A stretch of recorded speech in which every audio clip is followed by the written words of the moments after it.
Torej, rekel bi, da je verjetno ena od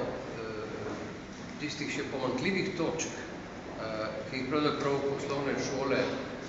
imajo, da nekako menijo, da je podjetništvo že samo po sebi blizu vsakemu, ki se vpiše na poslovno šolo. Temu ni tako, zato se mi zdi, da je prav, da smo na Dobi zastavili celo vrsto predmetov, ki prav poglabljajo kompetence na tem področju,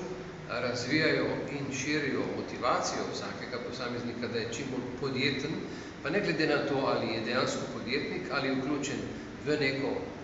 podjetje, ker ima lahko tako drugačno vlogo, ampak na vsakem mestu v podjetju je človek lahko bolj ali manj podjeten, bolj ali manj inovativen. In v tem je pravzaprav razlika, če se tudi primerjamo med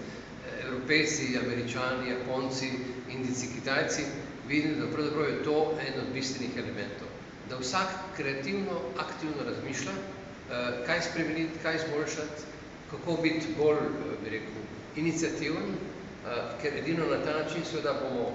znanje, ki ga danes v bistvu lahko dostopimo preko interneta praktično brezplačno,